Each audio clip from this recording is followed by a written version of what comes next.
pagi, siang, malam, Bapak Ibu semuanya di seluruh dunia. Kembali kita di Untold Stories 5. Wow, amazing ya.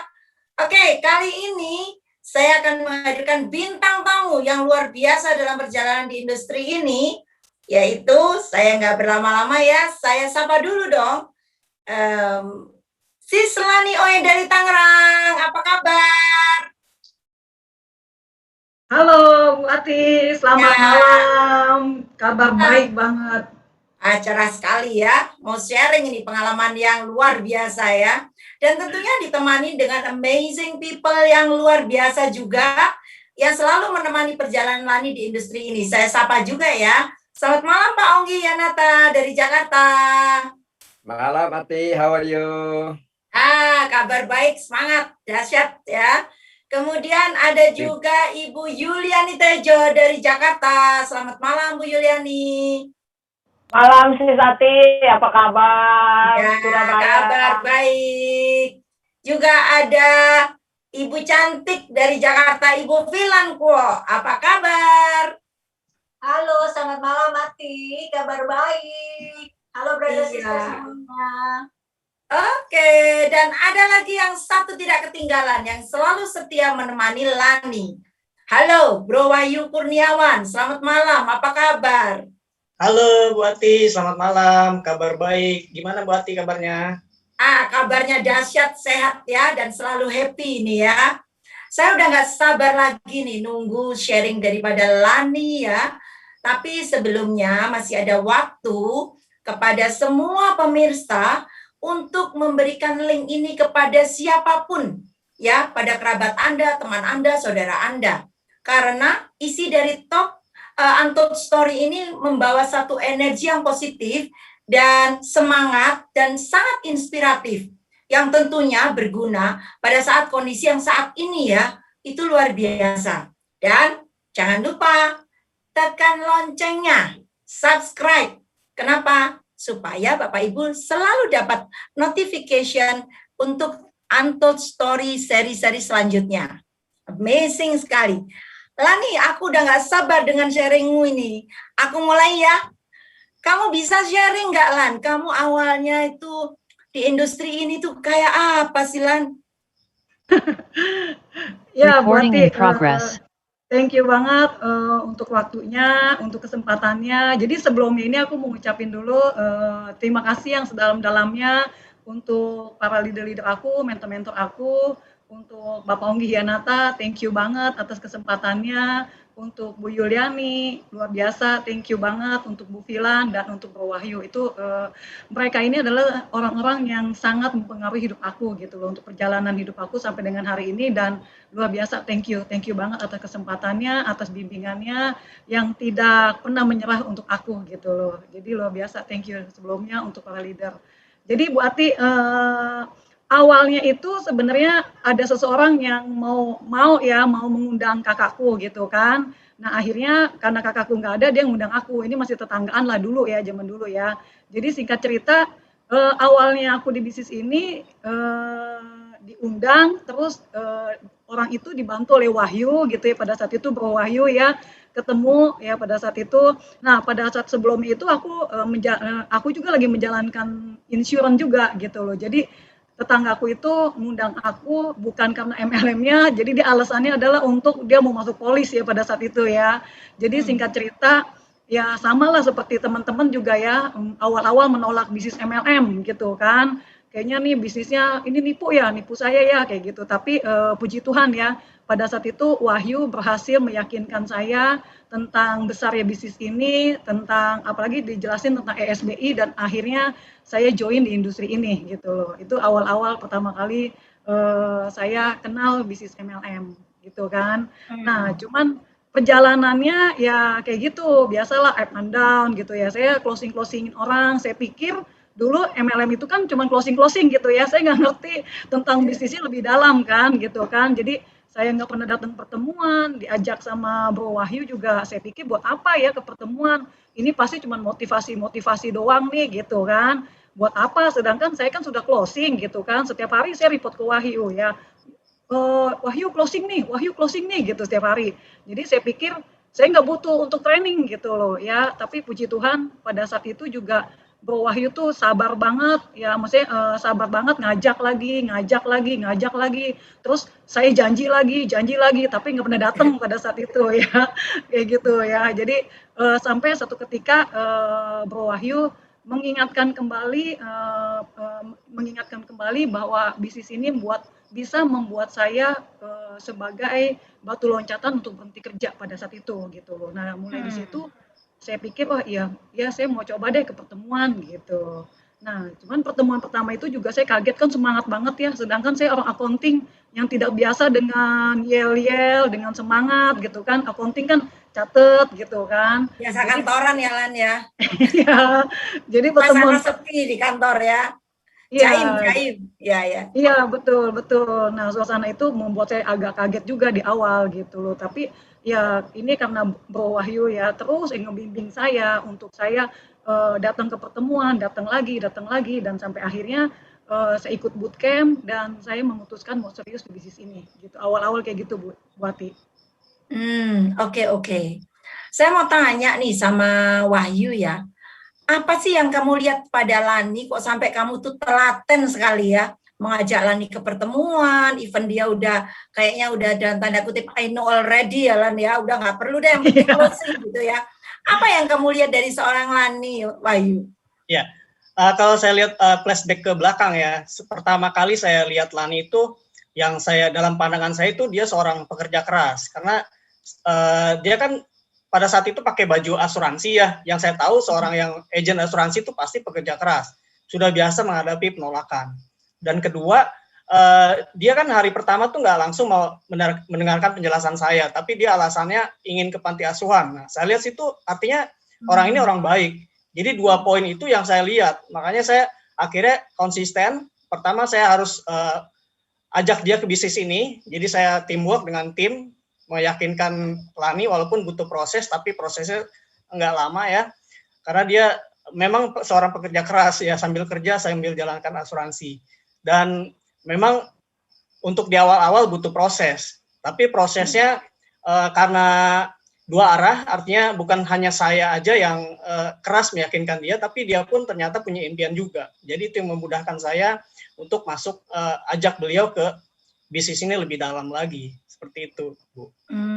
Jadi awalnya dia punya hati ya untuk menolong orang, dalam arti waktu itu kan Wahyu melihat ke panti asuhan ya. Kemudian yang kedua adalah seorang yang pekerja keras. Wow, smart itu Wahyu ya. Kemudian Lan, kenapa? Cepat belajar. Dia seorang cepat belajar, Bu. Oke. Teachable juga ya. Teachable juga ya. Walaupun awalnya pokoknya saya iyain aja tapi nggak datang gitu ya Lan ya. Iya, jadi saya banyak janji-janji manis, tenang, datang, gampang, siap gitu, tapi nggak pernah muncul ya, kayak gitu. Iya. Oke Lan, kemudian kamu kan tadi diingatkan sama Wahyu untuk membangun impian ya, itu salah satunya yang membuat kamu serius ya. Ya. Nah, ada nggak satu perjalanan yang pada saat kamu sudah memutuskan serius dalam perjalananmu ini, kemudian sebetulnya ada nggak satu yang membuat kamu semakin serius lagi dan semakin yakin di bisnis ini? Ya, sebenarnya gini, Bu Ati. Jadi pertemuan itu kan sebenarnya pada saat saya ikutin saya nggak ngerti, tapi kan masuk ya ke dalam pikiran saya kan. Nah itu dari situ saya mulai melihat wah ini bisnisnya bisnis besar gitu kan. Bahwa sebenarnya bukan ngumpulin uang cuman buat ngegantiin gaji aja gitu loh. Sampai saya melihat loh ini bisa dibangun juga di luar negeri gitu kan. Yang dari pertemuan ke pertemuan gitu kan. Pada saat saya memutuskan serius, itu saya nggak pernah absen ke pertemuan pada saat itu ya. Jadi biarpun saya sakit, biarpun saya pulangnya harus malam ke Tangerang, itu tetap saya hadir ke pertemuan. Pada saat itu kan kita masih zaman offline kan, kayak gitu. Nah itu pada satu kesempatan saya melihat juga leader-leader yang luar biasa, Bu Filan, Bu Yuliani, Bu Floren pada saat itu ini luar biasa banget bisnisnya gitu kan. Nah jadi itu yang membuat saya semakin yakin gitu loh bahwa ini bisa buat masa depan saya gitu pada saat itu ya. Nah ada kesempatan juga saya dulu pernah telepon Bu Filan pada saat saya memutuskan untuk serius ya. Saya bilang, Bu Filan, saya mau serius di bisnis ini gitu loh. Saya mau sukses di bisnis ini. Pokoknya saya mau sukses kayak gitu. Bu Filan tuh nanyain, apa alasan kamu mau sukses di bisnis ini, Lan? Ya pokoknya saya mau sukses. Pokoknya saya mau sukses ya. Pokoknya jadi kayak apa ya? Kayak ada api bahwa ini loh kayak gitu loh. Kayak gitu pada saat itu. Dan saya bilang saya mau sukses. Bu Filan pada saat itu nanyain, kenapa kamu mau sukses, Lan? Gitu kan. Nah saya bilang, saya mau banggain mama saya, Bu Filan kayak gitu. Dulu pada saat itu. Jadi sebenarnya tujuan saya adalah untuk mama saya gitu loh. Kayak pada saat itu ya. Jadi apapun saya lakukan ya saya untuk mama saya gitu. Pada saat itu gitu sih Bu Ati. Jadi kamu tercetusnya itu keyakinanmu bertambah karena kamu selalu datang pertemuan ya, Lan ya. Jadi itu yang Iya. menambah melihat kamu betapa besarnya bisnis ini ya, atau industri ini ya, luar biasa ya. Nah, pada saat kamu menjalankan ini kan tentunya kamu pasti kan ada satu pengalaman yang membuat kamu tidak terlupakan. Boleh nggak cerita, Lan? Dalam Ya, awal-awal kamu join, tambah serius, itu pasti ada satu pengalaman yang kamu tidak akan terlupakan di situ. ya, jadi saya pikir kan gini Bu Ati, sebelum saya terjun ke bisnis ini di asuransi juga saya serius tapi nggak seserius ini gitu loh. Karena kan saya juga di asuransi juga saya datang pertemuan gitu. Walaupun leader yang nggak datang saya tetap datang pada saat itu gitu kan. Nah cuman pada saat itu saya nggak ada yang membimbing ya. Dan saya melihat wah ini teamworknya solid banget gitu kan. Terus cara mereka membantu saya pun kayaknya luar biasa banget kan kelihatan ya orang membantu tulus dan yang tidak lah kayak gitu ya. Dan saya melihat wah ini leader-leader saya kok tulus banget gitu. Dengan Wahyu telepon setiap hari ke kantor saya gitu kan. Sampai teman-teman kantor saya setiap telepon bunyi jam tertentu, jangan diangkat. Itu pasti dia temennya si Lani tuh gitu. Udah tahu tuh jamnya konsisten banget gitu kan. Nah terus pada saat itu ada mentoring program ya. Jadi saya ikut mentoring program buat gitu loh. Nah jadi awal-awal sebenarnya kan nggak mulus lah perjalanan karena kan keluarga nggak mendukung ya. Jadi kakak saya udah ngomong ke mama saya, itu kayaknya udah pulang malam mulu deh, udah nggak bener gitu kan. Terus mama saya sih awalnya bilang gini, nggak apa-apa nanti juga dia cepat bosen orangnya gitu. Awal-awal gitu kan. Tapi ya ternyata saya nggak pernah bosan karena saya datang ke pertemuan kan. Setiap minggu saya datang pertemuan, setiap minggu saya datang pertemuan. Dan saya jalanin bisnis ini juga konsisten gitu kan. Nah singkat cerita, ya saya mulai rutin gitu datang ke pertemuan, income juga rutin setiap minggu gitu. Pada saat itu dulu saya memutuskan berhenti kerja pada akhirnya gitu loh. Kayak gitu. Nah, di situ luar biasa banget ya 2 minggu saya berhenti kerja, ada sesuatu dengan company ya akhirnya kita ini dulu ya, maksudnya kayak stop dulu sementara gitu kan. Pada saat momen itu gitu kan. Nah, pada saat momen itu stop sementara, saya tetap berpikir ini gimana ya saya udah punya tim gitu ya. Akhirnya ya tercetuslah ide untuk saya memulai bisnis bersama tim saya yang sudah full time pada saat itu kan gitu kan. Sambil nunggu kabar dari Pak Onggi Yanata gitu loh. Saya melihat Pak Onggi juga kan orang yang ini orang baik gitu loh, orang yang bisa memimpin saya gitu kan. Jadi benar-benar saya pada saat itu saya menaruh trust saya kepada leader-leader saya. Makanya saya menunggu sambil menunggu itu ya sambil saya mencoba untuk berbisnis sama tim gitu loh, untuk menjaga momentum di awal. Gitu Bu Ati. Tadi dia bilang speaker saya kok nggak. Oke, kemudian kelanjutannya setelah kamu apakah bisnis yang kamu jalanin itu yang kamu rintis tidak kamu lakukan atau gimana, Lan? Enggak, setelah itu kan berjalannya waktu kan ketemu Bu Filan lagi kan. Ketemu Bu Filan lagi bahwa kita udah lanjut di satu bisnis networking juga bersama Pak Onggi Yanata gitu kan. Jadi memang saya kan nggak pernah terjun di bisnis MLM kan. Ini adalah bisnis MLM pertama saya bersama FFG gitu kan. Nah, jadi di perjalanan itu ya saya memulai lagi bersama tim saya juga gitu loh. Puji Tuhan ya. Jadi saya melihat leader-leader yang luar biasa, makanya ya saya bilang saya follow aja gitu kan. Nah walaupun di perjalanan ya biasa di networking kan ada yang datang dan pergilah kayak gitu ya.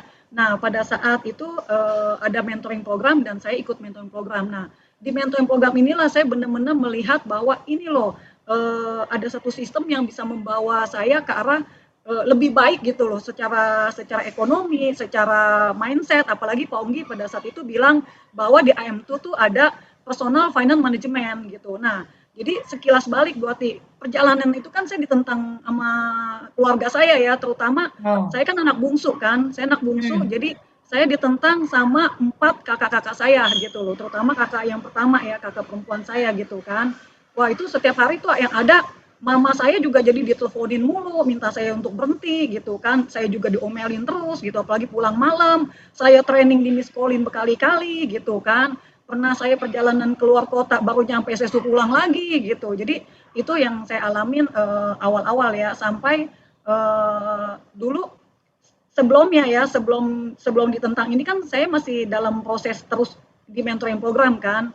Nah, jadi saya pikir dulu kalau misalnya hidup itu ya saya cuma minta aja gitu loh. Jadi kalau saya kurang uang ya saya minta. Biasa kan saya masih dapat support uang ya pada saat itu dari kakak-kakak saya kan.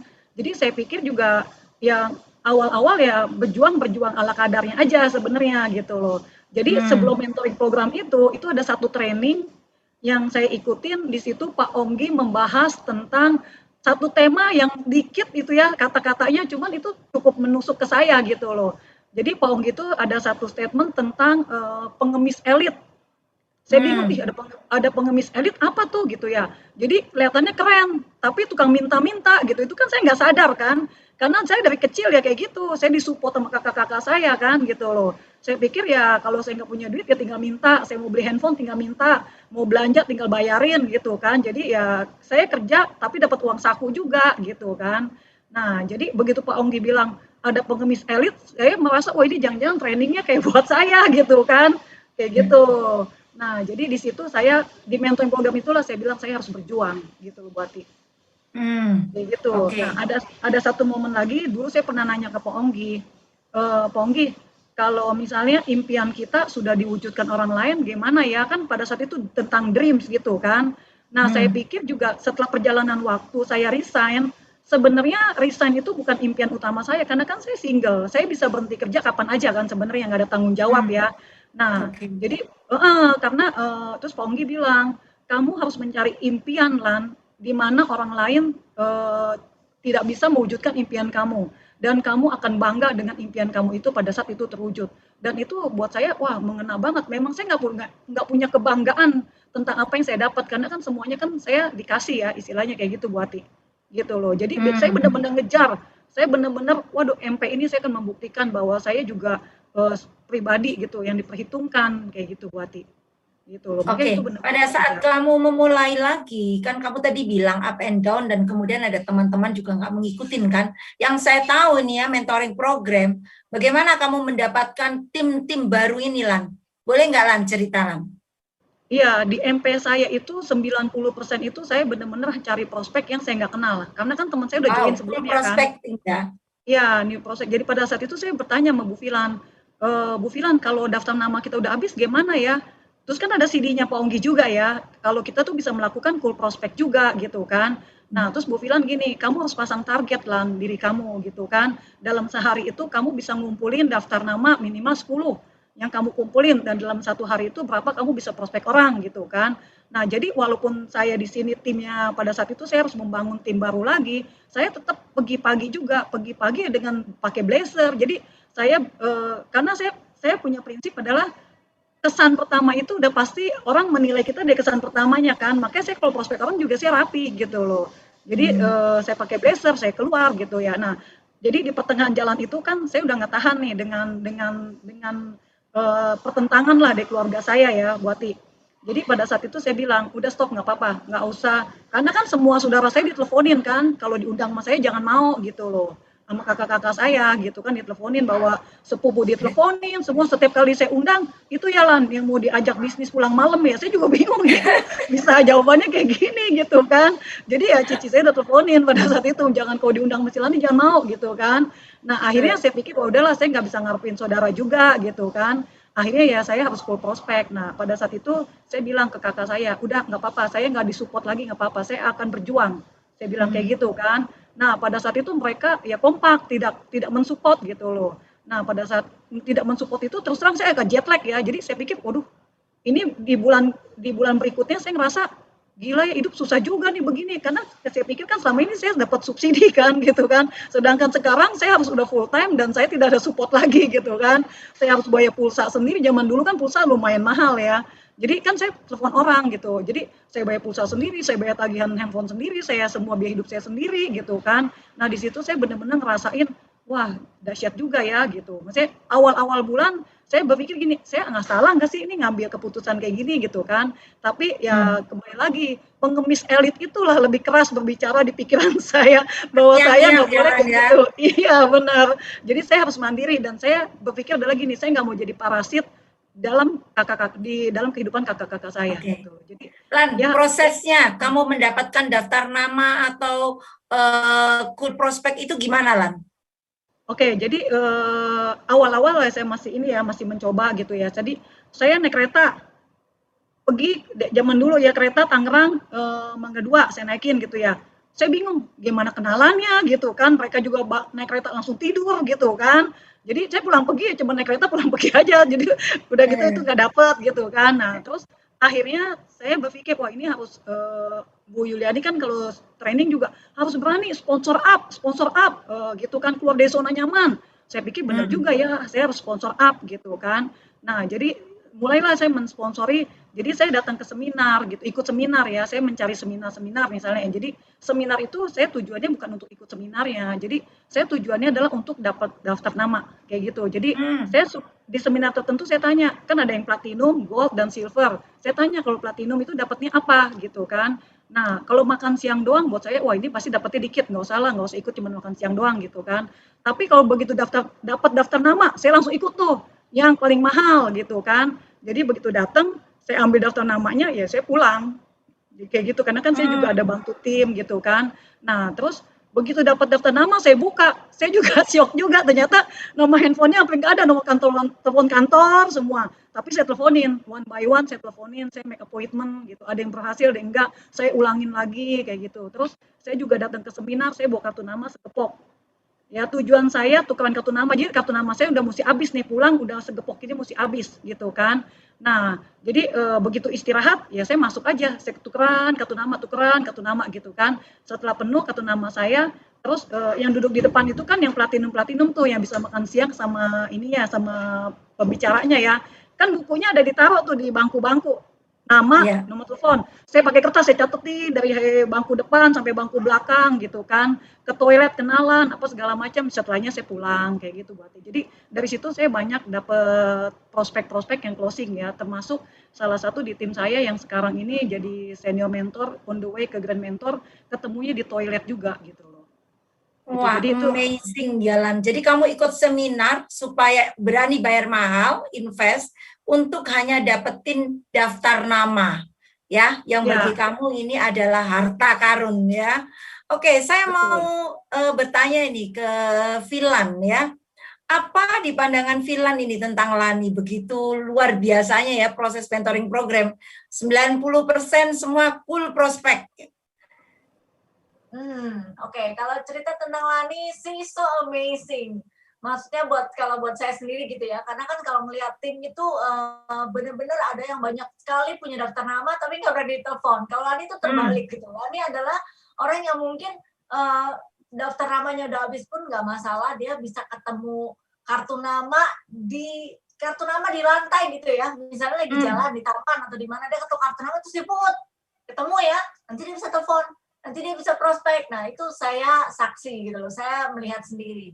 Jadi kalau lihat tadi arti pertanyaannya prosesnya Lani mentoring program, saya witness gitu her amazing lah perjuangan dia. Karena kalau Lani kan di Tangerang, ke Jakarta aja itu butuh waktu sekitar 2 jam gitu ya, 2 jam, 1,5 jam sampai 2 jam lah dari Tangerang ke Jakarta. Balik lagi 1,5 jam sampai 2 jam gitu. Itu pun kan terus bolak-balik gitu.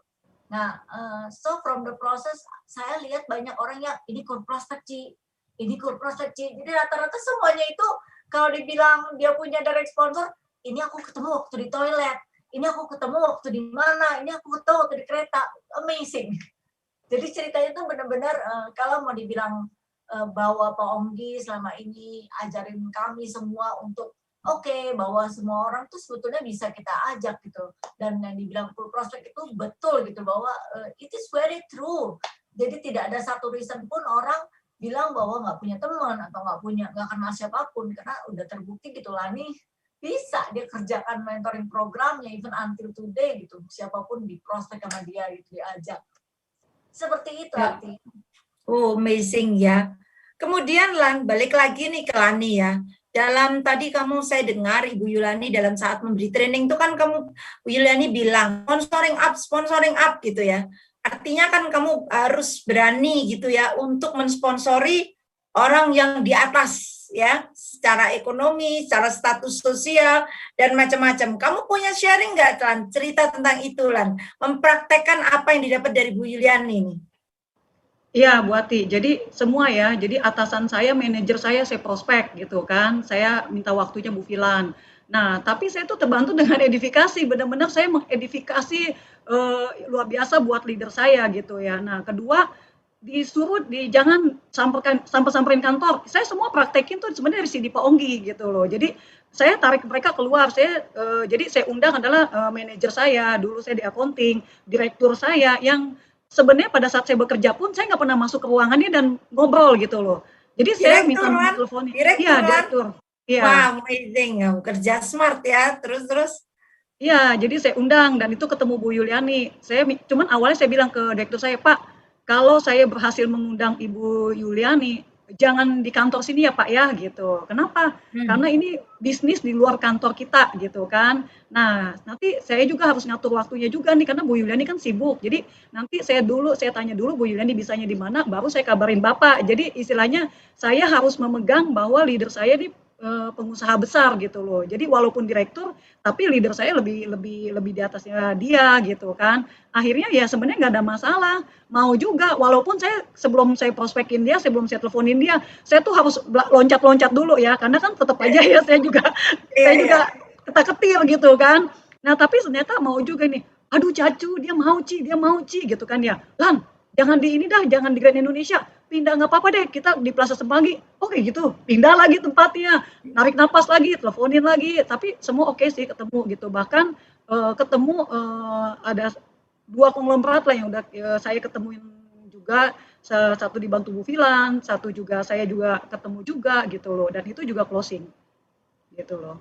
Luar biasa, amazing. Saya mau tanya nih pada Pak Onggi Yanata ya, yang menurut saya pengalamannya itu dalam membuat CD dan pengalaman yang sudah dijalani. Pak, menurut Bapak, apa yang ada di Bapak mengenai Lani? Saya lihat sih kerja smart ya, edifikasinya bagus banget gitu. Menurut Bapak seperti apa Pak? Dalam menerapkan semua ya Pak ya, dalam arti Lani itu mengaplikasikan semuanya, apa yang Bapak ajarkan di CD. Oke, ya Ati, thank you. Kalau saya lihat dari perjalanannya Lani sejak saya tahu dia tipe orang yang teachable.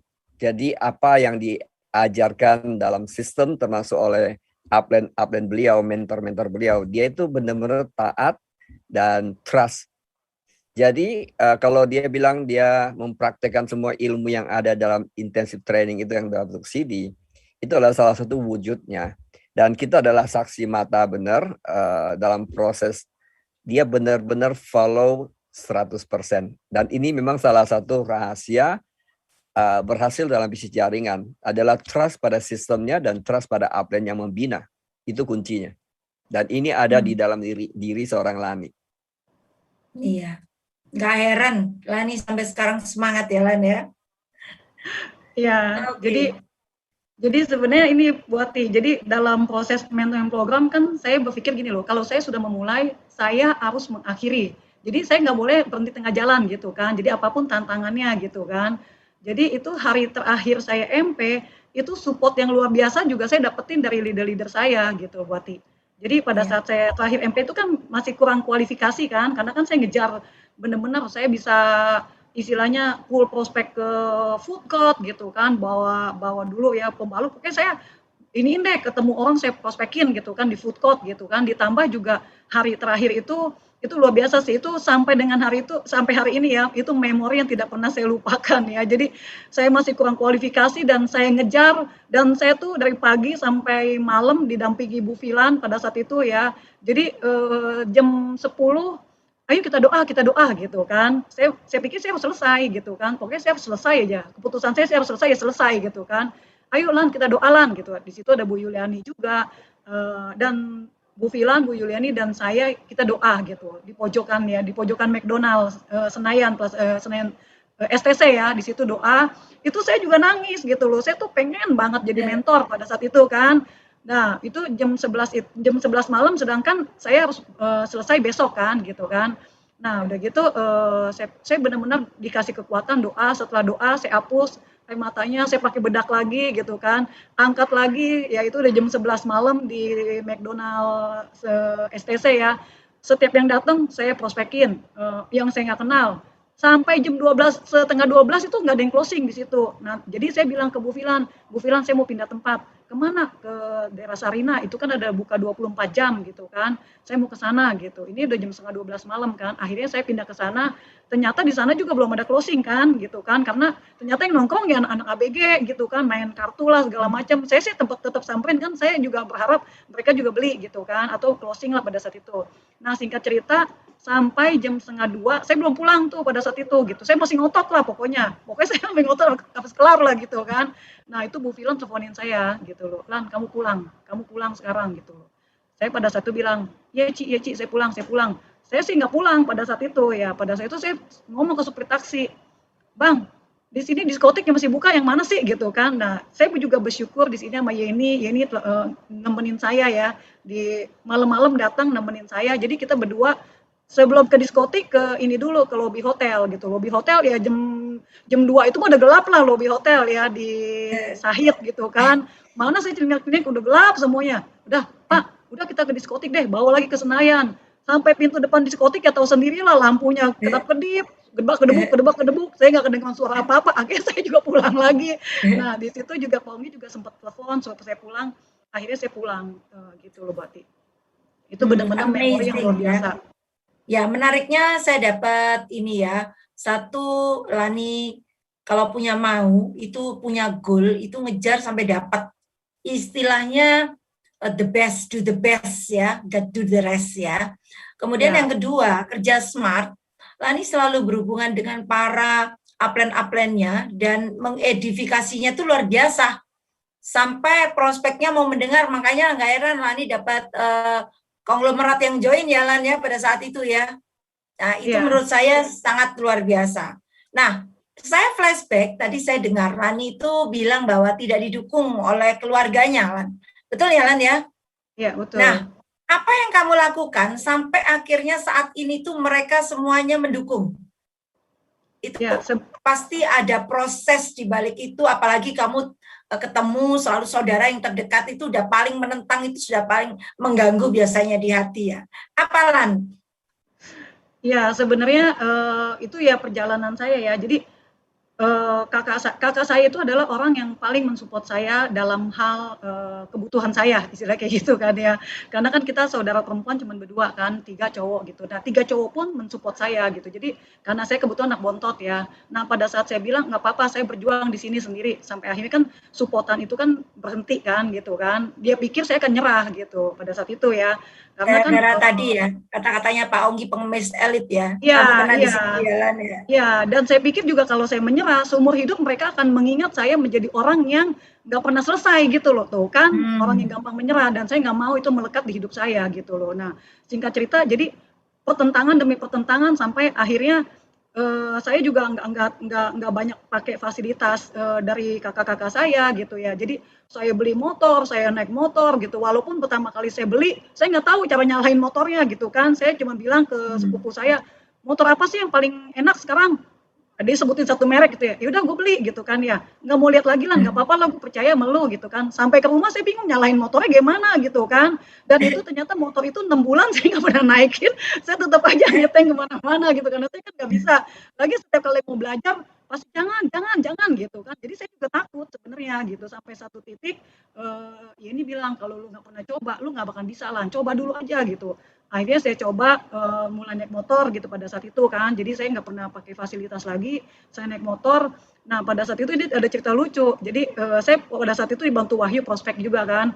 Terus yuk udah kendaraan lu taruh di rumah gua aja gitu. Lu gua gonceng deh naik motor. Emang udah lancar Lan? Udah tenang, nyantai aja, nyantai. Jalannya di pinggir pelan banget gitu ya. Udah gitu sampai pertengahan jalan ada pembatas jalan yang batu gitu kan, yang batu gitu ya. Wahyu bilang, awas Lan batu, awas Lan. Setiap dibilang awas batu, malah stangnya menuju ke batu sampai kita nabrak batu. Itu alat demonya satu koper berantakan semua di jalan gitu loh. Kayak gitu sih. Jadi dan itu terus aja saya maju. Jadi saya udah nggak pusing lagi. Saya bikin dream board gitu kan, suruh bikin dream board, saya bikin dream board. Setiap saya pulang malam-malam itu dream board-nya ada kata-kata tambahan. Ngayal aja lu gitu. Kan di rumah saya kan semua orang bisa bebas masuk, kita nggak ada rahasia. Maksudnya kakak-kakak saya bisa datang ke kamar saya nggak ada pernah dikunci gitu kan. Ada Jadi aja kamu tambahan. dibully sendiri ya, dibully sama saudara sendiri nih ceritanya Len ya. Iya, pokoknya itulah ditambah-tambahin impian saya gitu. Nah sampai satu titik kakak saya ngomong semua impian bisa kita bantu, cuman yang kita nggak bisa bantu cuman ini naik peringkat, dia nggak bisa bantu gitu. Jadi kalau kamu berhenti, kita bisa bantu semua, tapi yang ini doang nih nggak bisa. Pada saat itu ya saya lagi ngejar peringkat gitu loh. Nah terus ya udahlah saya cuek aja lah, walaupun nggak enak banget lah, udah pasti kan diomelin terus, setiap ketemu jadi berantem gitu kan. Nah sampai bener-bener saya berjuang, pokoknya saya berjuang deh, saya pikir saya harus berjuang gitu dan saya harus membuktikan gitu kan. Nah sampai ada kesempatan, titik terangnya itu sebenarnya pada saat ada kesempatan saya ngajak kakak saya ke Dubai gitu loh. Saya ngajak kakak saya ke Dubai. Nah, di situ terus saya ngajak juga ke Eropa Timur gitu kan. Nah, terus pokoknya kalau misalnya ini saya langsung bayar gitu kan. Nah, terus singkat cerita sebenarnya kan kakak saya kan dulu marah dengan Bu Filan dan Pak Onggi kan. Karena saya kalau kumpul keluarga yang saya ceritain upline aja. Aduh, Bu Filan tuh luar biasa banget. Saya cerita sama Wahyu kan kakak saya udah kenal. Sama Yeni kakak saya udah kenal gitu kan. Jadi saya cerita yang paling dekat lagi kan Bu Filan kan. Pak Onggi, Bu Filan, sampai kakak saya bilang, jangan sebut-sebut lagi ya nama Bu Filan, nama Bu Onggi gitu kan. Jadi ya udah sejak situ ya kalau ngumpul ya saya diem gitu kan, saya nggak mau ribut lah gitu kan. Nah ada kesempatan kita ke Eropa Timur itu kakak saya ketemu Bu Filan dan Pak Onggi pada saat itu gitu loh. Ya pada impian saya kan pergi jauh, pergi ke luar negeri sebelum bisnis ini, iya udah, tapi pergi jauhnya belum pernah gitu loh. Dari bisnis ini baru saya bisa pergi jauh ke Yerusalem, nah pergi ke Eropa juga dari bisnis ini juga kan. Jadi saya ajak kakak saya, nah itu adalah impian pertama saya tuh ke luar negeri, saya mau megang salju sebenarnya gitu kan. Nah jadi ini juga momen yang berbekas banget di hati saya ya. Jadi pada saat saya lagi jalan, saya lupa itu di Austria atau di mana gitu, lagi jalan, saljunya mulai turun gitu kan. Waduh, ini nih impian nih gitu kan, saya pikir gitu kan. Nah terus saya lagi jalan itu semua pada lari kan, terus Pak Onggi, ayo Lan lari Lan, saljunya udah mulai turun gitu kan. Saya bilang saya nggak mau lari Pak, saya mau nyobain salju gitu, karena ini impian saya. Nah Pak Onggi itu dampingin saya jalan kaki menuju bis gitu kan. Ayo nggak apa-apa saya temenin gitu, Pak Onggi jalan berdua, terus Bu Filan dari dalam mobil keluar lagi gitu loh. Ayo udah nggak apa-apa kita main salju gitu, walaupun saljunya nggak setumpuk-tumpuk ya, masih rintik-rintik jalan gitu kan, kayak gitu. Nah di situ ternyata kakak saya perhatiin gitu loh. Jadi kakak saya liatin, nah sampai ujungnya itu kita pulang, ya kakak saya ngomong, Lan kayaknya nggak apa-apa deh kamu di situ, soalnya itu di situ banyak yang sayang dengan kamu gitu kan. Itu awal kakak saya istilahnya mengizinkan saya gitu di bisnis ini gitu, kayak gitu. Sebelumnya kan semua ditentang. Saya tuh ngerasa ya pastilah diragukan, nggak percaya, belum lagi saya kayak kena diteror gitu kan, diteleponin mulu gitu. Nah, sampai satu-satunya orang yang percaya dengan saya itu mama saya. Gitu loh. Saya pada saat itu juga sebenarnya mama saya udah bilang, "Udah Lan, udah bisnis aja lah. Ini kan udah mau kakak saya udah sediain semuanya gitu kan." Tapi saya bilang ke mama saya, "Mama percaya kan? Mama percaya kan kalau aku juga bisa di sini kan?" gitu loh. Sampai mama saya diam dan mama saya bilang, "Iya, saya percaya dengan kamu." Gitu. Mama doain kamu gitu. Kayak gitu Bu Ati.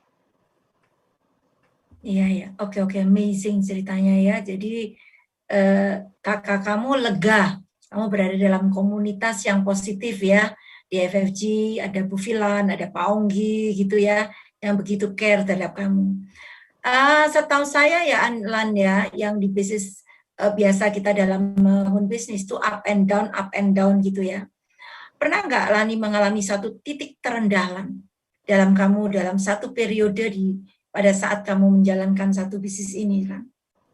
Iya, jadi buat saya diomelin, buat saya pokoknya ketemu kayak dapat tantangan lah ya. Buat saya sebenarnya itu bukan tantangan terbesar buat saya ya. Buat saya titik terendah saya adalah pada saat mama saya meninggal. karena saya mau pada saat saya naik Grand Mentor itu sebenarnya mama saya hadir menyaksikan saya gitu loh. Itu setiap kali saya visualisasi, saya memvisualisasikan itu gitu Bu Ati. Ini kalau ngomong ini saya bisa nangis.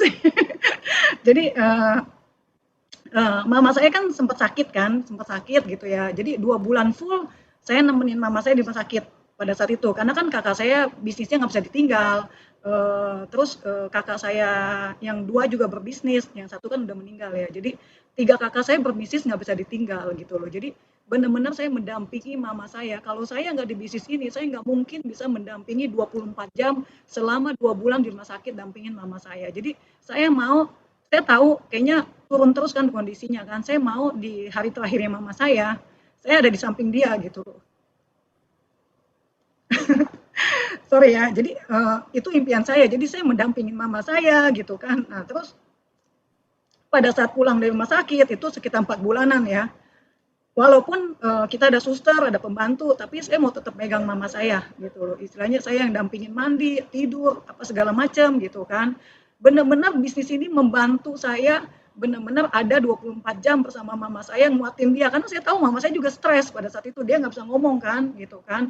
Jadi setiap hari mama saya melek mata saya udah di sampingnya, sampai mama saya tidur saya dampingin, dan luar biasa income dari bisnis ini tuh tidak berhenti, itu luar biasa banget gitu loh.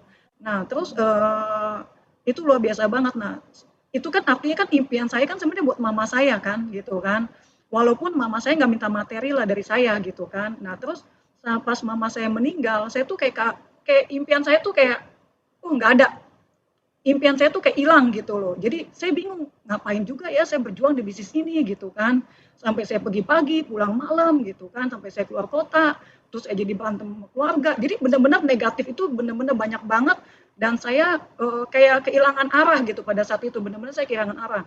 Saya komunikasi dengan Bu Filan, saya juga sering komunikasi sama Wahyu gitu, saya sering komunikasi sama Bu Yuliani, sampai satu titik saya bilang kayaknya saya mau berhenti deh dari bisnis ini gitu. Pada saat itu sih, tapi puji Tuhan ya, benar-benar di saat titik terendahnya saya, seperti saya kayak kehilangan impian, itu leader-leader saya tuh megang kenceng banget, benar-benar megang kenceng banget. Saya ngomong ya tetap didengerin gitu loh. Saya tuh kayak kehilangan arah aja, kayak nggak ngerti gitu loh. Saya tuh hidup buat apa ya? Kok mama saya nggak ada orang yang saya mau banggakan gitu kan? Gitu sih Bu Ati. Iya, amazing. Kamu komunikasi dengan leader-leadermu bagus banget ya. Nah, apa pada saat itu yang membuat Lani bangkit lagi? Titiknya di mana? Sebenarnya karena saya tetap datang ke pertemuan. Itu kekuatan banget. Saya tetap datang ke pertemuan, saya tetap melayani di bootcamp, terus saya juga tetap komunikasi dengan Bu Yuliani, dengan Wahyu, dengan Bu Filan, dengan Yeni juga pada saat itu gitu kan. Nah, terus ada satu titik saya bicara dengan Bu Yuliani gitu loh. Jadi Bu Yuliani bilang, kamu harus maafin diri kamu Lan, kamu harus berdamai gitu loh. Terus kamu, ini kan artinya kan kemelekatan saya dengan orang tua tuh luar biasa gitu kan. Nah itu nggak gampang sih, itu benar-benar butuh waktu gitu. Dan saya bersyukur leader saya tuh kasih saya waktu juga di situ gitu loh. Dan saya mulai, jadi intinya tuh saya nggak pernah absen ke pertemuan, kondisi apapun. Saya lagi bad mood, saya lagi putus asa, lagi hilang impian, saya nggak pernah memakai itu untuk sebagai alasan saya gitu kan pada saat itu. Jadi tetap saya datang aja gitu. Tapi kayaknya saya tuh udah kayak ngeblank gitu kan. Nah ada terus ya saya salin kembali impian saya pada saat itu. Karena kan saya ada konsultasi intens banget dengan Bu Filan, dengan Bu Yani. Pada saat itu saya berdamai dengan keadaan, saya memaafkan diri saya gitu kan. Terus saya juga pada saat itu sampai saya marah sama Tuhan gitu loh. Saya udah minta sama Tuhan, saya sempat marah sama Tuhan, tapi saya bersyukur banget. Saya punya leader yang luar biasa lah. Jadi istilahnya bukan hanya di bisnis ini, tapi dalam kehidupan saya pun saya dibantu oleh leader-leader saya gitu Bu Ati. Jadi saya menyalin kembali impian kembali sih, itu sih yang saya lakukan. Amazing. Saya mau beralih tanya ya dari Lani ke Yuliani. Tadi saya dengar bahwa banyak berbincang juga dengan salah satunya adalah Bu Yuliani ya, yang bisa membangkitkan Lani. Gimana pada saat itu, apa yang Lani alami, kemudian dia bisa bangkit, prosesnya bagaimana? Aju, Yuliani. Iya, lalu panggil gue Atu aja. Bingung aku. Iya, aku juga. Aku biasa manggil di kau adalah Sis Ati. Okay. Iya, Sis. Lani itu gini ya, Lani ini adalah aku sih sebetulnya kalau pada saat dengar Lani cerita ini kilas balik gitu loh. She is very loyal person, very loyal one. Dia itu bersama-sama sama FFG itu quite long, and then aku ingat banget 2 minggu baru memutuskan untuk dia berhenti kerja kalau nggak salah ya. Terus udah gitu kita kemudian juga ada satu hal yang kita harus bersama-sama nggak bareng-bareng dengan kampanye, dan dia tuh benar-benar trust gitu. Nah, satu kelebihan lagi dari Lani itu ngotot, pokoknya apapun ya, kalau seandainya belum dapat dia akan ngotot gitu loh.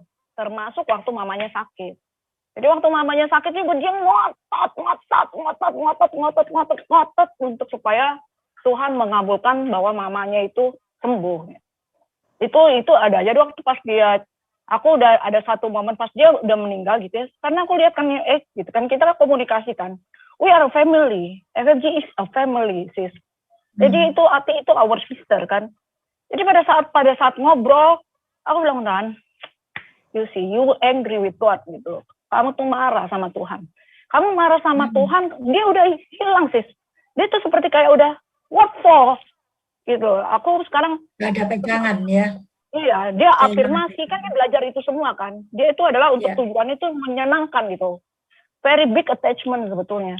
Nah, sementara kita kan di FFG itu learn how to detach kan, supaya kita nggak kemelekatan itu nggak di situ. This is really dangerous, tau nggak? Karena dia pada saat mamanya kan Tuhan selalu punya rencana kan dalam hidupnya seseorang. Kan ini sebetulnya poin ini adalah kenapa mama meninggal dengan Lani kondisi begini. Artinya adalah untuk supaya apa? Satu pembelajaran buat Lani gitu. Yang ada adalah Lani memang benar-benar itu satu pelajaran besar banget deh. Karena dia tuh kan drop dan I'm done gitu, ibaratnya gitu dan marah sama Tuhan loh yang paling tertinggi AAA deh ya. Nah saat itu pas kita ngobrol ya dengan segala macam semua pengalaman aku belajar dari master chief mentor Bapak Ongki Sianata ya, coach bootcamp, yang ada adalah itu loh ketapatan bahwa you are angry to God. Dan itu udah titik paling tinggi yang paling rawan. Dan terus sudah gitu poin tentang mamanya. Nah, jadi why-nya dia itu mamanya, why-nya dia itu membahagiakan mamanya. Sekarang itu hilang pupus kan. Ya, betul. Jadi kayak orang yang setiap orang pasti dalam hidup kan sometimes ada di dalam titik paling bawah. Nah, Lani adalah fighter. Dia di dalam titik paling bawah, dia memang serasanya kayaknya terus melandai gitu. Tapi pada saat waktu ngomong Lan, terus dia kayak gitu loh, kayak wake up gitu ya, bahwa he cannot be like that gitu. Jadi dia ini bangkit gitu, dan itu yang sebetulnya kembali poin yang memang selalu diterapkan di dalam FFG. We are a winner gitu, we are a fighter. Jadi ada titik terendah dan she is a winner, dia bangkit gitu. Itu mungkin bisa nanti ditanya ke Lani. Titik bangkit balik apa sebetulnya dia yang benar-benar akhirnya men-trigger dia gitu. Aku rasa sih itu adalah satu titik dalam Lani karena give up semua hidupnya, sis. Termasuk give up dream, give up life, what for? Kalau cuma sekedar dia cuma mungkin out dari FFG aja, mungkin somewhere kita juga nggak kesentuh gitu. Tapi Lani adalah orang yang hidup di dalam keluarga, yang bertumbuh di dalam keluarga yang sangat bonding kuat. Dan itu aku lihat juga kesamaan yang sangat sama dengan prinsip yang ada di FFG. Karena Pak Ongki itu juga begitu. Pak Ongki gitu. Dan aku juga adalah besar di dalam keluarga seperti itu. Jadi ini yang juga aku sangat bangga sekali dengan FFG. Karena this is the point tentang family ini gitu. Nah Lani itu adalah anak paling kecil. Dan dia adalah our sister di sini. Yang juga paling kecil juga di sini gitu. So dia anggap kita sebagai sister mentor, dan that is, kita close, kita tahu akhirnya apa poinnya dia. So here he is now. Mungkin kamu bisa tanya titik apa dia tuh yang bisa akhirnya bangkit lagi kembali. Betul. Ini yang mau aku tanyakan, Lan, pada saat titik apa kamu kemudian sadar bahwa kamu harus move on gitu kan? Iya, banyak sebenarnya kan karena konsultasi sih ya, karena konsultasi dan terus satu hal Bu Yuliani bilang sebenarnya mama kamu tuh dia juga bisa tetap bangga dengan kamu Lan gitu loh, walaupun mama kamu sudah meninggal gitu kan, ya kamu ya harus move on gitu kan. Nah terus kedua kan kalau dulu kan secara pribadi aku prioritaskan uang kan, pokoknya kalau ada lima yang harus dikejar, misalnya contoh spiritual, family, apa segala macam, pasti aku uang yang pertama kali gitu kan. Pokoknya prioritasnya ke sana. Nah, terus kan banyak hal itu kan perjalanan yang kehilangan itu kan banyak hal yang aduh kayaknya apa bisnis udahlah aku kayaknya aku tuh mau give up ya udahlah aku bisnis keluarga aja deh ikut deh gitu loh pada saat itu kan. Nah, cuman satu hal yang aku lihat adalah FFG ini ya sebenarnya bukan hanya uang tapi istilahnya ya kayak keluarga gitu loh, kayak buat aku tuh kayak jadi ninggalin keluarga aku juga gitu loh pada saat itu kan. Nah terus Bu Filan juga melihat ini tim kamu nih anak-anak kamu loh Lan gitu loh, jadi aku tuh nggak membawa diri aku sendiri sebenarnya gitu kan. Oh iya ya maksudnya walaupun aku maksudnya walaupun di titik ini sebenarnya hidup aku tuh tetap masih panjang gitu loh, masih banyak yang bisa aku raih, aku juga bisa menyenangkan, misalnya bisa membuat keluargaku bangga dengan cara yang bukan yang sama dengan yang biasanya gitu ya, aku harus tetap berjuang di sini gitu kan. Nah kayak gitu Bu Hati, jadi itu banyak banyak hal yang aku tulis lagi, apa sih sebenarnya tujuan aku tuh hidup tuh apa gitu kan. Aku lebih banyak baca tentang ini ya, tentang tujuan hidup, kenapa sih aku hidup di sini gitu kan. Kan Bu Filan juga sering di trainingnya juga sering ngomong kayak gitu kan, pernah nggak sih kamu sadar apa sih tujuan kamu hidup di sini. Itu juga aku tanyain buat diri aku gitu loh, apakah setelah mamaku meninggal hidupku selesai juga gitu, sedangkan kayaknya masa depanku kan masih panjang kan kayak gitu. Nah disitulah aku mulai menata lagi gitu Buati, itu luar biasa sih. Menarik. Ya, luar biasa amazing Lan, kamu menemukan satu tujuan hidup. Nah, terakhir saya mau tanya nih langsung pada Pak Onggi ya. Saya melihat dari tadi Lan itu begitu diprotek ya dengan keluarganya, dipenuhin semua kebutuhan dan dia berada di zona nyaman sebetulnya. Lani hidup fine-fine aja, tapi Lani di sini itu berjuang dan melepaskan semua fasilitas daripada saudara-saudaranya, cecenya, termasuk semuanya ya, yang Lani bisa dapatkan. Nah, Pak Onggi, saya melihat dalam satu untold story-nya Lani ini begitu amazing. Saya melihat begitu komunikasi dengan seluruh upline-upline-nya itu sangat lancar, dan dia berada dalam satu, setelah itu dia sadar ya, dan itu yang menyelamatkan Lani. Dan apa yang menurut Bapak, bahwa saya melihat di sini tuh komunitas itu sangat penting, dan saya sukanya ini di dalam FFG yang saya rasakan sendiri juga ya, itu kayak membawa rel gitu ya menuju satu tujuan hidup yang dilihat gitu. Nah, saya mau bertanya sama Pak Onggi, apa yang Bapak pendapat dari Bapak dari seorang Lani, perjalanan dari awal nih sampai sekarang nih Pak, sampai akhirnya menemukan tujuan hidupnya Pak. Ya, kalau saya lihat perjalanannya Lani ya, perjuangan dia, kita juga dengar dari sebagian cerita dia, bagaimana dia menghadapi tantangan dari kakaknya semua tidak mendukung. Awalnya mamanya juga tidak mendukung, katanya awalnya kan, akhirnya mamanya mulai dukung dan keluarganya mulai dukung dan seterusnya. Tapi dia kehilangan dream pada saat mamanya meninggal, karena kita dengarkan bahwa sebenarnya dia mau bahagiain mamanya, mau tunjukkan prestasi untuk membahagiakan mamanya. Pada saat mamanya meninggal, dia lost di situ. Nah, untungnya tadi dikatakan memang Lani adalah tipe orang yang sangat telaten. Kalau saya lihat dia ya, rajin, konsisten. Jadi penilaian Wahyu itu benar bahwa ini anak ini rajin banget lah dia. Dan dia teachable. Kelebihannya dia hadir di setiap pertemuan dan konsultasi. Nah, hal-hal semacam ini sebenarnya tracking dia balik kembali kepada jalur. Nah, pada saat dia konsultasi dengan Yuliani tadi, bahwa Yuliani banyak memberikan input dia tentang secara spiritual ya dalam hal ini, dia menemukan jawabannya. Ditambahkan lagi tadi Filan kan bilang bahwa Lan ini anak-anakmu loh. Nah, pada saat dia mendengar itu, dia kayak di-trigger balik lagi pada keluarga. Kalau Lani ini kan sangat mencintai keluarga ya, kalau kita lihat ya. Dia sangat mencintai, walaupun dengan kakaknya konflik itu sebenarnya dia sama kakak hubungan masih oke. Dia hanya konflik dalam prinsip bisnis ini berbeda aja. Nah, kalau kita lihat keluarga FFG gitu ya, yang sudah lama bersama FFG sekian tahun, termasuk saya gitu ya. Di semua kita yang sudah lama di FFG, kita sudah punya 2 keluarga. Satu keluarga yang darah ya, yaitu papa mama dalam satu Hubungan darah. Ya. genealogi darah. Tapi kita juga ada satu genealogi upland downland di sini. Ini sama-sama tidak kalah, feeling saya tidak kalah pentingnya perasaan itu. Karena kenapa?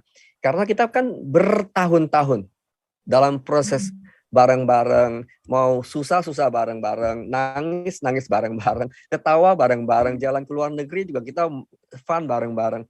Sebenarnya indirectly itu menciptakan satu yang dibilang komunitas itu, tapi ini more than komunitas, lebih kepada hubungan keluarga.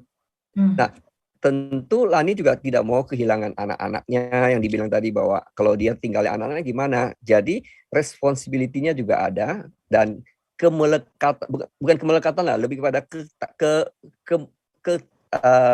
kelengketan antara dia dengan timnya ya, baik dengan downland maupun upland yang tidak bisa dia tinggalkan. Bukan karena uang lagi. Ya karena merasa tanggung jawab dan merasa bahwa ini my family. Kalau saya rasakan itu dari seorang Lani. Oke, thank you Pak Onggi. Dari situlah Lani bisa menemukan tujuan hidupnya ya. Itu ya Lan ya.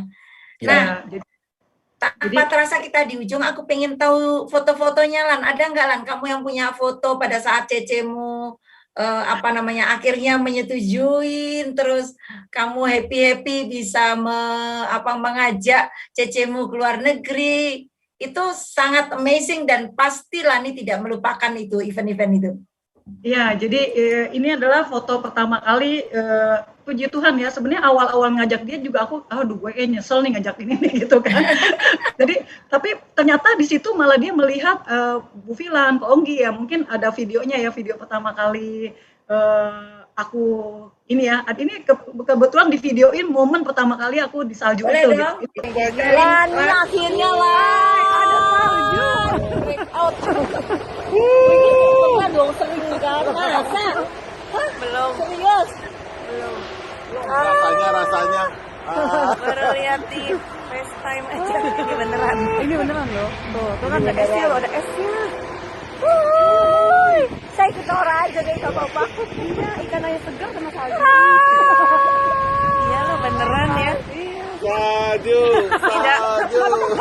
Gak pakai ini, gak pakai baju. Gak malu.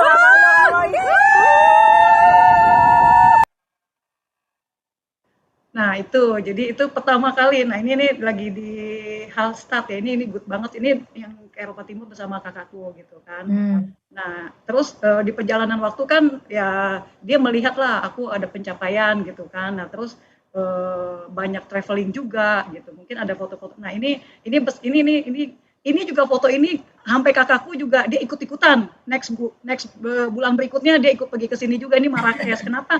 Jadi gini, foto yang lain banyak. Kenapa aku tunjukkan foto ini? Karena nggak semua orang bisa, maksudnya bukannya bisa, nggak semua orang berangkat ke sini gitu loh. Ya kalau aku nggak di bisnis ini adalah bukan tujuan aku. Untuk ini aku nggak tahu nih ada tempat yang bagus lah istilahnya. Dan ini di Maroko kan, ini kan salah satu destinasi orang yang jarang juga ke situ ya. Nah ini lihat dari ini foto, ini adalah pakaian daerahnya. Nah itu juga ciciku telepon, itu bagus nggak sih gitu loh. Nah ini kita ke Gunung Sahara ya, 45 menit. Gitu kan, ini kita ke tendanya yang luxury ya pada saat itu. Nah ini bersama Filan, bersama Bu Ingrid, Agrita, Prinsip ya di sini kita berlima ya. Dari Spanyol ke Maroko, ke Portugal ke Maroko ya. Nah ini juga jarang banget nih orang. Jadi foto-foto yang lain mah enggak, ini cukup berkesan lah ya. Yang ini gitu loh. Nah ini tendanya, jadi semalam ini di tengah gurun dan ini luxury, jadi ini yang paling bagus gitu loh, kita sewain gitu kan. Nah ini foto-fotonya ya, ada lagi nggak ya? Nah ini lagi yang Portugal, mungkin kalau nggak di bisnis ini aku nggak kesini gitu loh. Ya pasti kan, ini luar biasa banget. Nah next ya, ada foto lagi nggak? Nah ini bersama kakakku, terakhir ya ke Turki. Yang mana Cici Mulan? Yang pakai baju merah. Oh, yang pakai baju merah ya. Oke, oke. Iya, ya akhirnya ya kakakku pulang dari pulang dari Eropa Timur. Jadi sepanjang jalan cerita tentang Pak Onggi dan Bu Filan, Pak Onggi dan Bu Filan, sampai suaminya bilang gini, Awalnya marah ya Lan ya. iya, sampai akhirnya suaminya minggu berikutnya bilang, Lan itu Pak Onggi sama Bu Filan siapa sih? Selama seminggu ini kayaknya dia cerita mulu dia tentang Pak Onggi dan Bu Filan gitu kan. Nah tapi sebenarnya bukan hanya travelingnya sih Bu Ati ya, traveling itu kan bonus lainnya ya, tapi bisnis ini sebenarnya membuat aku mengerti tentang hidup sebenarnya gitu loh. Nah, ini bersama tim ya di Australia ya. Gitu. Amazing sekali ya, saya banyak belajar juga untold story-nya Lani ya, tadi sangat menyenangkan dan yang saya petik adalah di industri ini Lani menemukan satu kehidupan dan mempunyai hope di masa depan yang sangat cerah gitu ya Lan ya. Kamu punya 2 family dan saya simpulkan bahwa keluargamu akhirnya menyetujui karena dia percaya menitipkan adiknya yang paling dicintai ini kepada family FFG ya. Oke, tanpa rasa waktu ini sudah di ujung penghujung acara, jadi saya say thank you banget untold story-nya Lani yang begitu amazing, luar biasa, banyak pelajaran value-nya, fighter abis deh. Betul katanya tadi Yuliani, pokoknya ngotot banget ya. Ternyata sebetulnya so simple, tapi nggak mudah untuk dijalankan karena Lani punya komitmen dan konsisten yang sangat tinggi. Dan yang penting tadi saya petik, smartnya itu loh, edifikasinya begitu dahsyat sampai konglomerat aja terkilir dan join. Nggak gampang tuh joinin konglomerat ya. Pakai itu caranya smart upline dan mengaplikasikan seluruh CD daripada Pak Onggi dan komunikasi dengan upline begitu intens seperti keluarga. Oke, saya rasa sampai sekian Untold Stories 5 dan kita tunggu Untold Story 6. So, hadir, join di Untold Story next selanjutnya. Sampai ketemu, thank you Lani, Pak Onggi, Yuliani, Filan, dan Wahyu. Thank you so much. Sampai ketemu. Bye-bye. Bye-bye. Bye. Bye-bye. Bye bye all. Bye-bye all. Thank you semuanya.